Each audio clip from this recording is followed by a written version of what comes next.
The morning sun painted the Georgia countryside in shades of gold as Martha Washington stepped onto her front porch, coffee mug in hand. At 73, she moved with the careful grace of someone who had learned to respect her body's limits while never quite forgetting how to push past them. Her silver hair was pulled back in a neat bun, and her weathered hands wrapped around the warm ceramic like it was precious cargo. The farm stretched out before her like a living painting. 200 acres of rolling hills, dotted with peach, trees and vegetable gardens that had been her life's work for the past 30 years. The tomato plants were already heavy with fruit, their red globes catching the early light. Her neighbors often joked that Martha's tomatoes were so good they could win prizes at the state fair. What they didn't know was that the same steady hands that coaxed perfect vegetables from the soil had once been trained for an entirely different kind of precision. Martha took a slow sip of her coffee and let her eyes wander across the property. Every corner held a memory. The old oak tree where her late husband Robert used to sit and read the paper. The vegetable garden where she'd spent countless hours on her knees, finding peace in the simple act of nurturing life from the earth. The small chicken coop that provided fresh eggs for her breakfast every morning. This wasn't just land to her. This was home, sanctuary, and the reward for a life that had been anything but peaceful. Few people in the county knew much about Martha's past. To them, she was just the kind widow who showed up to church every Sunday in her best dress, who brought casseroles to sick neighbors, and who never missed a community potluck. They saw a gentle old woman who spoke softly and smiled often. They had no idea that beneath her quiet exterior lay the heart of a warrior. The truth was locked away in a small room at the back of her house, behind a heavy door that Martha kept closed most days. Inside that room hung a faded photograph of a much younger woman in military fatigues standing proud and straight beside other soldiers. That woman wore the same face as Martha, but her eyes held a hardness that decades of peaceful farm life had softened. Next to the photograph hung medals and commendations that told a story most people would never believe. Staff Sergeant Martha Washington had served 2 tours in Vietnam as an Army sniper. In a time when women weren't supposed to be on the front lines, she had somehow found herself there anyway, rifle in hand, protecting her fellow soldiers with deadly accuracy. She could hit a target at distances that seemed impossible, and her calm under pressure had saved more lives than she could count. The military had recognized her skill with decorations that now gathered dust in that closed-off room. But that was a lifetime ago. That was before Robert, before the farm, before she had learned that growing things could heal a soul just as surely as war could break it. Martha had traded her rifle for a hoe, her combat boots for gardening gloves, and she had never looked back. The nightmares had faded with time, replaced by the simple rhythms of rural life. Her daily routine was as predictable as sunrise. Up at 5:30, coffee on the porch while she planned her day. Then it was time to check on the chickens, collect eggs, and water the vegetable garden before the heat became too intense. After lunch, she would tend to her flowers or work on small repairs around the property. Evenings were for reading on the porch swing, watching the sun set over her fields and feeling grateful for the peace she had found. The neighbors knew they could count on Martha for help when they needed it. When old Joe Patterson broke his hip last spring, Martha showed up every day with meals until he was back on his feet. When the Henderson family lost their barn to a fire, Martha organized the whole community to help rebuild it. She had a way of bringing people together, of making everyone feel like family. But there were moments, quiet ones, when something would shift in Martha's eyes.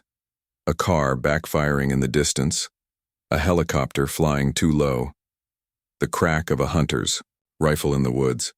For just a second her body would tense, her head would turn toward the sound, and anyone watching closely might catch a glimpse of someone entirely different, someone alert, calculating, dangerous. Then the moment would pass and gentle Martha would return, usually with a soft laugh at her own jumpiness. The locked gun safe in her bedroom closet held more than just memories. Her old service rifle was still there, cleaned and maintained with the same care she gave her garden tools. She told herself it was just habit, the discipline drilled into her so many years ago.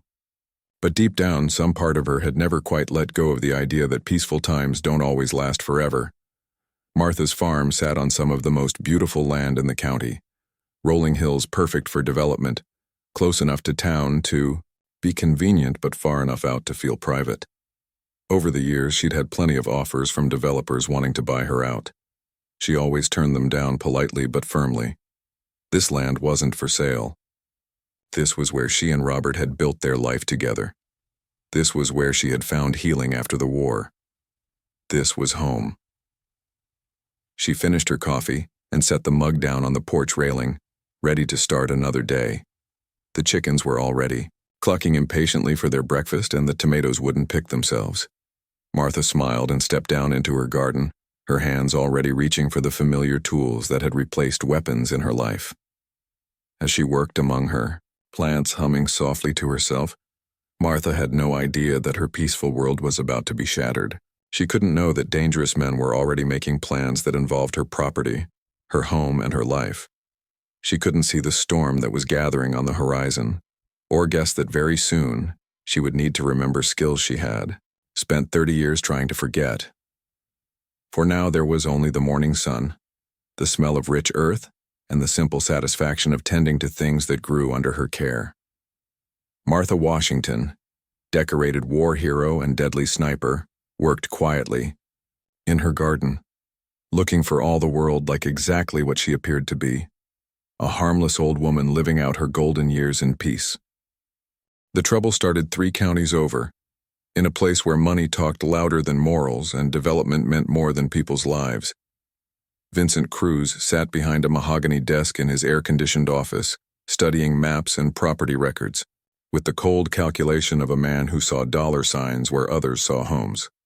At 45, he had built his reputation on getting what he wanted, no matter who got hurt in the process. Cruz wasn't just a gang leader. He was a businessman who used fear as his primary tool. His operation was simple but effective. Identify valuable land owned by vulnerable people, make lowball offers, and when those offers got refused, apply pressure until the owners changed their minds. The elderly were his favorite targets.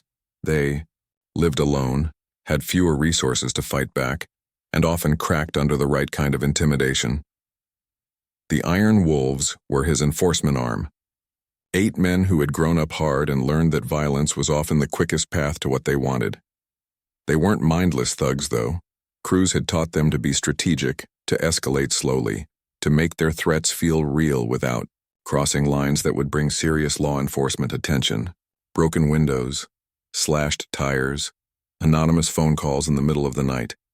Just enough to make people realize their peaceful lives could disappear in an instant. Over the past 6 months, they had been incredibly successful. The Patterson family had sold their century-old farm for a fraction of its worth after their barn mysteriously caught fire. The elderly couple who ran the corner store packed up and moved to Florida after someone threw a brick through their window 3 nights in a row. Each victory made Cruz richer and more confident that his system was foolproof. But Martha Washington's property was different. 200 acres of prime real estate, perfectly positioned for the luxury housing development that would make Cruz millions. The land was worth at least 3 times what he was prepared to pay, but he had never met an elderly property owner who couldn't be convinced to sell. He figured Martha would be just like all the others. His first approach had been friendly, almost charming. Cruz had driven up to Martha's farm on a Tuesday afternoon, wearing his best suit and his most sincere smile.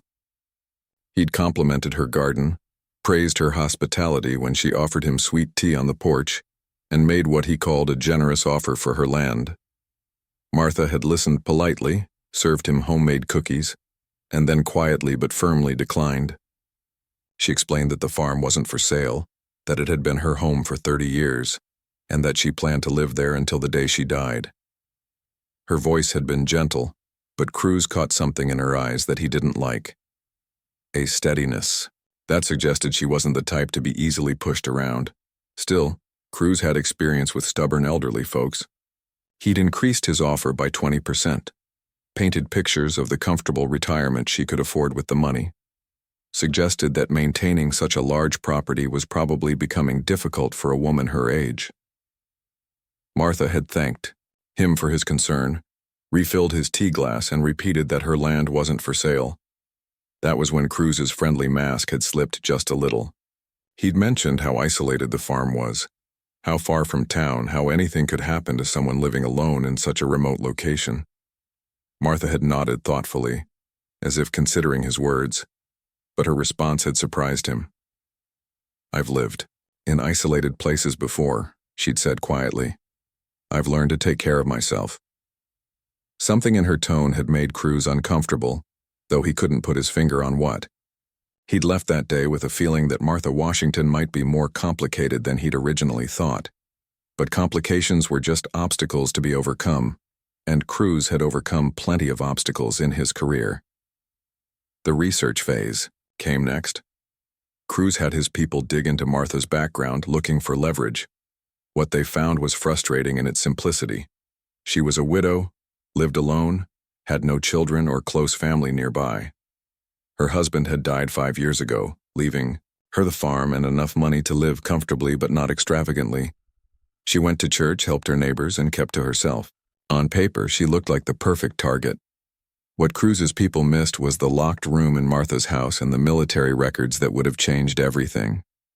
The research was surface level, focused on finding financial pressure points, or family members who could be threatened. No one thought to look deeper into her past, to check military service records, or to wonder why a woman who seemed so gentle had eyes that could go so cold so quickly. Cruz gave Martha 2 weeks to reconsider his offer. When she didn't call, he had one of his men leave a dead rabbit on her porch with a note suggesting that accidents happened to people who didn't know when to be reasonable. Martha had buried the rabbit in her garden and used it as fertilizer for her tomatoes. She never called. The next escalation was more direct. Cruz had 2 of his men visit Martha's property while she was at church, just to look around and let her know they'd been there. They'd trampled through her vegetable garden, left boot prints in her flower beds, and scattered her chickens. When Martha came home, she'd found the evidence of their visit and had simply cleaned up the mess without saying a word to anyone. But Cruz was getting impatient. The development deal had a timeline, and investors were asking questions. He'd already promised the land to his partners, taken deposits, and started making plans. Martha Washington was becoming a problem that needed a permanent solution. The Iron Wolves had been restless lately anyway. They'd been successful for months without any real resistance, and some of them were starting to think they were invincible. Cruz could use their overconfidence to his advantage. He'd send them to Martha's farm with instructions to make her understand that her quiet life was over. One way or another, she was going to sell. What Cruz didn't know was that Martha had been watching him too. She'd seen his men when they came to scout her property. She'd noticed the cars that drove by her farm a little too slowly, a little too often. Her military training had taught her to recognize when she was being surveilled, and every instinct she'd developed during 2 tours in Vietnam was telling her that danger was coming. Martha had started sleeping lighter, keeping her ears open for sounds that didn't belong in the peaceful night. She'd begun varying her routine, taking different routes when she went to town, paying attention to who was around her when she ran errands. The locked room in her house had been opened for the first time in years, and she'd spent an evening cleaning and checking equipment she'd hoped never to need again. The storm was gathering and both sides were preparing for war. Cruz saw an obstacle to be removed. Martha saw a threat to be neutralized. Neither of them fully understood what the other was capable of, but they were both about to find out.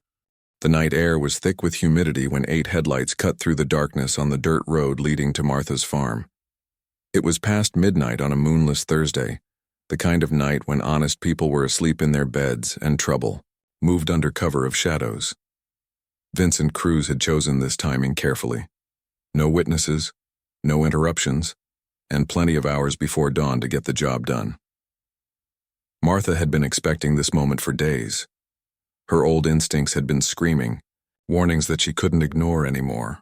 The way her chickens had been acting nervous, the feeling of being watched whenever she worked in her garden, the strange car that had driven past her property 3 times in one afternoon.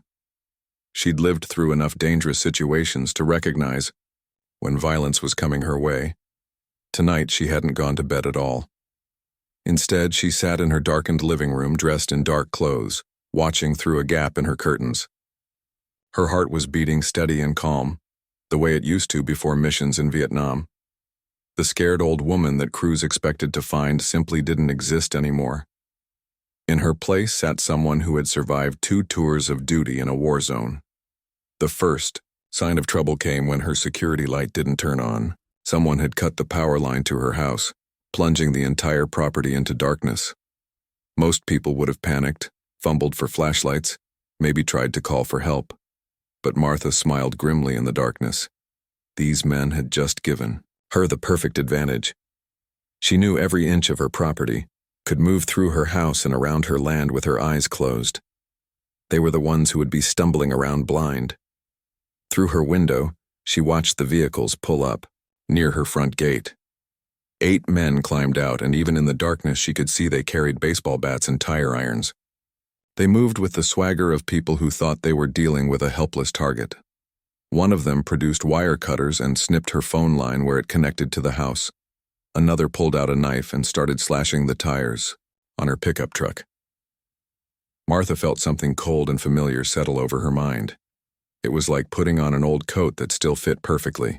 The gentle farm woman who grew prize-winning tomatoes faded away, replaced by the soldier who had once been one of the Army's most effective snipers. Her breathing slowed. Her vision sharpened. Her hands stopped shaking. The men were talking in loud whispers, probably thinking the old woman inside was cowering in fear. They had no idea she was watching their every move, cataloging their positions, noting which ones seemed to be leaders and which ones were just following orders. Her military training kicked in automatically, assessing threats and planning responses. "Remember, we're here to scare her, not hurt her," one of them said, though his tone suggested he wouldn't mind if things escalated. "Boss wants her shaken up enough to sell but alive enough to sign papers."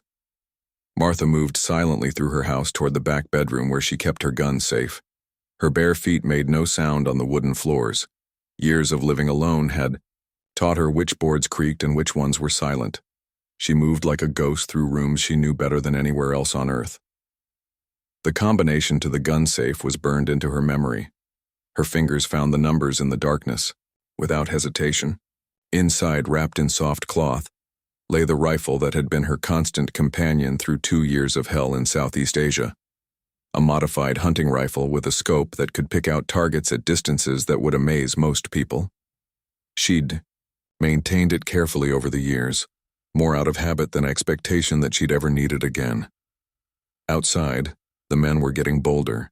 They'd smashed several of her windows and were now arguing about whether to break down the front door. Martha could hear their voices getting louder, more aggressive. The fear they'd expected to create in their victim was instead building up in themselves as they got no response from inside the house. Martha checked her rifle with the practiced motions of someone who'd done this thousands of times. Everything was perfect. Ready.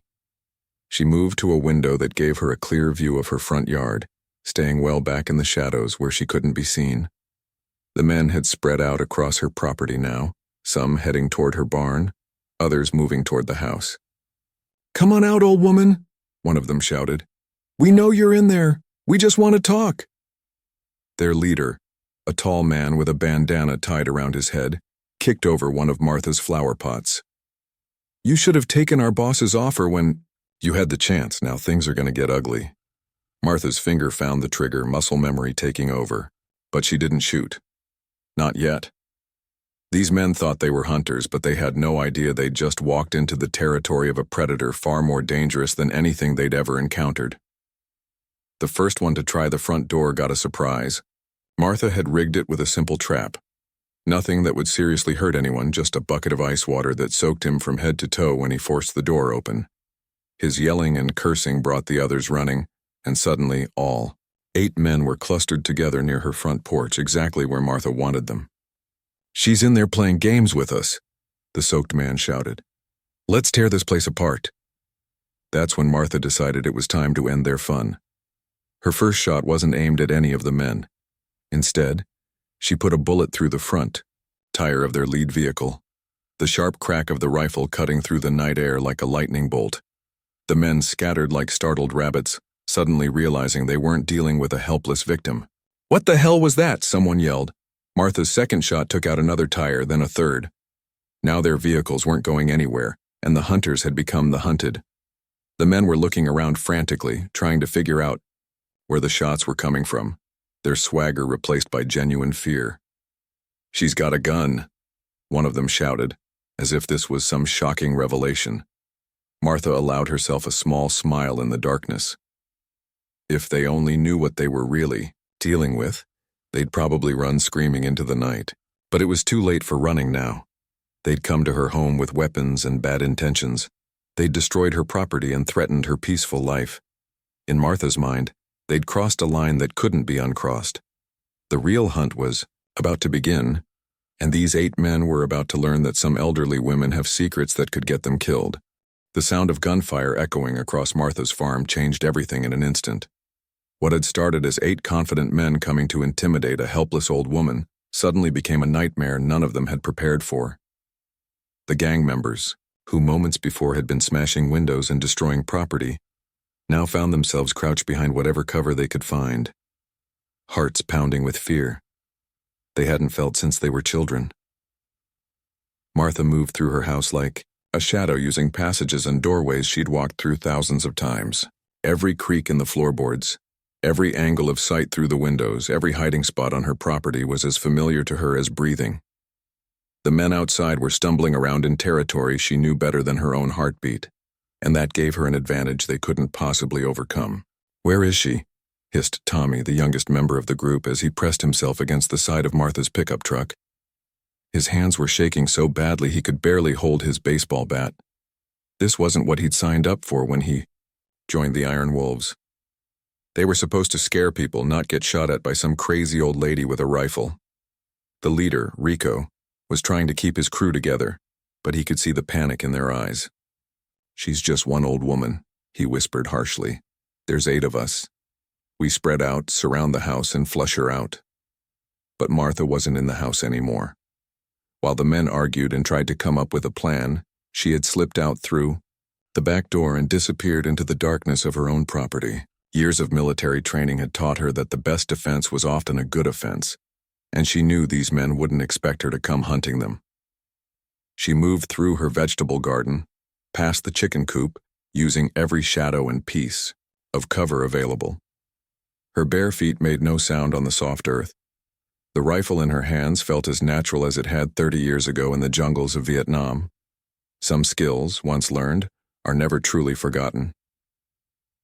The first man she encountered was trying to sneak around to the back of her house. He was moving clumsily, stepping on dry branches and breathing heavily from fear and adrenaline. Martha could have taken him out easily with her rifle, but she'd decided not to use lethal force unless absolutely necessary. Instead, she picked up a rock from her garden border and threw it with precise aim. The rock struck the man in the shoulder, spinning him around and sending him stumbling into Martha's tomato plants. He crashed through the carefully tended rows, crying out in pain and confusion. By the time he managed to get back on his feet, Martha was already gone, vanished back into the darkness like she'd never been there at all. Joey, what happened?" Rico's voice carried across the farm as he heard his man's cries. "Something hit me," Joey shouted back, his voice high with panic. "I don't know where she is. She could be anywhere." That was exactly what Martha wanted them to think. Fear was a weapon she understood how to use. In Vietnam, she'd learned that a scared enemy made mistakes, got sloppy, revealed themselves when they should have stayed hidden. These men were already starting to crack, and she'd barely gotten started. Martha circled around toward her barn, where 2 more gang members had taken cover. She could hear them whispering to each other, their voices tight with nervousness. One of them was suggesting they should just leave, forget about the old woman and her farm. The other was trying to sound tough, but Martha could hear the fear underneath his bravado. She climbed quietly into the hayloft of her barn, moving with the patience of someone who had spent hours waiting for the perfect shot in much more dangerous situations than this. From her elevated position, she could see most of her property spread out below her. The men were scattered across her land, some hiding behind her truck, others crouched near her house, all of them looking over their shoulders and jumping at every sound. Martha's next move was psychological warfare. She fired a single shot into the air, the crack of the rifle echoing off the hills around her farm. The sound sent the gang members scrambling for new cover, convinced she was targeting them from a different position. In their panic, two of them ran straight into each other, ending up in a tangled heap near her flower garden. "This is crazy," one of them shouted. "We need to get out of here," but their vehicles weren't going anywhere with shot-out tires, and the nearest main road was over a mile away through dark woods they didn't know. They were trapped on Martha's property, and she was picking them off one by one using tactics they couldn't understand or counter. Rico was getting desperate. He'd never been in a situation like this, where the victim became the aggressor and turned the tables so completely. "Listen, lady," he shouted into the darkness. "We don't want any trouble. We'll just leave and forget this whole thing happened." Martha's response came in the form of another precisely placed shot that knocked the baseball bat right out of Rico's hands. The message was clear. She was in complete control of this situation, and she wasn't interested in negotiations. One by one, Martha began to systematically neutralize the gang members. She used non-lethal tactics that left them conscious but unable to continue fighting. A carefully thrown rock that struck someone in just the right spot to cause temporary paralysis. A precise shot that destroyed someone's weapon without harming them. The quiet approach that allowed her to get close enough to apply pressure points that would render someone unconscious for several minutes. Each time she struck, Martha would disappear back into the darkness before the others could locate her. She was fighting a guerrilla war on her own property, using every advantage of terrain and knowledge to stay one step ahead of men who were increasingly panicked and disoriented. By the time the first hints of dawn began to appear on the horizon, 6 of the 8 gang members were down. Some were unconscious, others were nursing injuries that made them unable to continue the fight. The 2 who remained conscious were Rico and a man named Dennis, and both of them were beginning to realize they had made the biggest mistake of their lives. "What is she?" Dennis whispered, his voice barely audible. "How is one old woman doing this to us?" Rico didn't have an answer. All he knew was that the easy intimidation job Vincent Cruz had promised had turned into a living nightmare.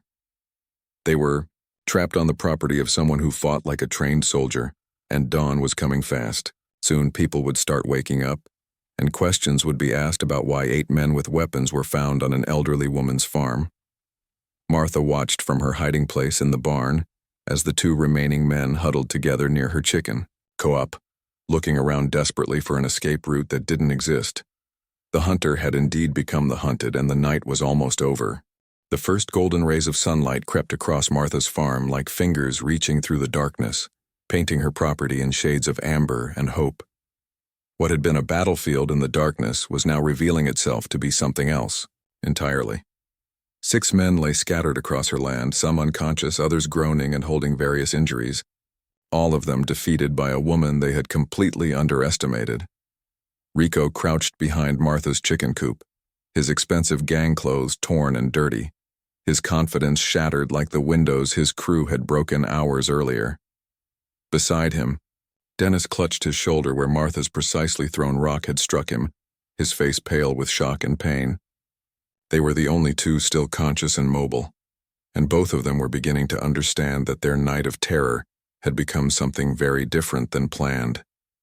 "This can't be happening," Dennis whispered, his voice hoarse from fear and exhaustion. "She's just one old woman. How did she do this to all of us?" Rico had no answer. In all his years running with the Iron Wolves, he'd never encountered anything like this. They'd intimidated dozens of people, forced families from their homes, made grown men cry with fear. But Martha Washington had turned their own tactics against them, and now they were the ones who were scared, trapped, and helpless. Martha emerged from the barn as the sun climbed higher in the sky, her rifle held casually but ready. She moved with the calm confidence of someone who had completely controlled the situation from the very beginning. Her gray hair was still neat, her clothes barely wrinkled despite the night's activities. She looked more like a grandmother heading out to tend her garden than a woman who had just single-handedly defeated 8 armed men. "You boys look tired," she said quietly, her voice carrying easily across the morning air. Long night? Rico tried to summon some of his old bravado, but it came out as nothing more than a weak croak. Listen, lady, we were just trying to make a living. We didn't mean any real harm. Martha's expression didn't change, but something in her eyes grew colder. You came to my home with weapons. You destroyed my property. You cut my phone lines and tried to terrorize me into giving up everything I've worked for. She paused, letting her words sink in. That sounds like real harm to me. The sound of vehicles approaching on the dirt road made both Rico and Dennis look up with something that might have been hope. But as the cars came into view, their hearts sank. These weren't reinforcements coming to rescue them. The white and blue patrol cars of the county sheriff's department were pulling up to Martha's front gate. Sheriff Robert Hayes stepped out of the lead car, his hand resting on his weapon as he took in the scene before him. He'd known Martha for years, had bought vegetables from her at the farmer's market, had attended church services where she quietly helped serve meals to the homeless. The sight of her standing calmly in her front yard while 8 men lay scattered across her property was not something he'd expected to see when he got the call about gunshots reported in the area. "Morning, Martha," he said carefully, his eyes moving from her to the defeated gang members. "Looks like you've had some visitors." "They came uninvited," Martha replied simply. "I was just defending my home." Deputy Williams, a young officer who'd only been on the force for 2 years, stared at the scene in amazement. "Ma'am, did you do all this by yourself?" Martha set her rifle down carefully against her porch railing and walked over to where Rico and Dennis were still crouched. Without a word, she produced zip ties from her pocket and began securing their hands behind their backs with the practiced efficiency of someone who'd done this before. "Where did you learn to do that?" Deputy Williams asked in wonder. "Army," Martha said without elaboration. Sheriff Hayes was walking among the unconscious and injured gang members, checking their conditions and calling for ambulances on his radio. None of them appeared to be seriously hurt, just unconscious or temporarily incapacitated. It was clear that whoever had done this had been very precise about using just enough force to neutralize threats without causing permanent damage. "Rico Martinez," the sheriff said, recognizing the gang leader. "Should have known you'd be involved in something like this. Your boss, Vincent Cruz, is going to have some explaining to do." As the morning progressed and more law enforcement arrived, the full story began to emerge. Martha explained calmly how the men had been pressuring her to sell her land, how they'd escalated to threats and intimidation, and how they'd finally come to her home in the middle of the night with weapons and destructive intent. The evidence was everywhere. Slashed tires on her truck, broken windows, trampled gardens, cut phone and power lines. The gang members' own weapons lay scattered around the property where Martha had disarmed them. It was clear who the aggressors had been and who had been defending herself. When the paramedics arrived, they found the gang members suffering from nothing more serious than minor injuries and bruised egos. Martha had defeated them without causing any permanent harm, using precisely the amount of force necessary to protect herself and neutralize the threat they represented. As Rico was loaded into a patrol car, he looked back at Martha with something that might have been respect mixed with his fear. "Who are you, really?" he asked. Martha considered the question for a moment. "I'm someone who spent 2 years in Vietnam making sure good people could sleep safely at night," she said quietly. "I'm someone who came home and tried to live a peaceful life. And I'm someone who doesn't appreciate being threatened in her own home." The story spread through the county like wildfire. By afternoon, news crews were setting up outside Martha's farm, wanting to interview the elderly woman who had single-handedly defeated 8 armed gang members. Martha declined most interviews, preferring to let the sheriff's department handle the media attention, but word of her military service got out anyway. Neighbors who had known her for decades suddenly understood why Martha always seemed so calm under pressure, why she moved with such confidence, why there had always been something in her eyes that suggested hidden depths. Vincent Cruz was arrested later that day at his office, charged with conspiracy and racketeering. The investigation into his operation revealed the full extent of his scheme to intimidate elderly landowners, and several of his previous victims came forward with their own stories. The development deal he'd been working fell apart when investors learned about his illegal tactics. Martha's property values did indeed skyrocket, but not because of Cruz's development plans. People wanted to live near the woman who had become known as the guardian of the county. Real estate agents started advertising homes as being protected by a decorated war hero, and Martha found herself something of a local celebrity. But she handled the fame the same way she'd handled everything else in her life, with quiet dignity and a focus on what really mattered.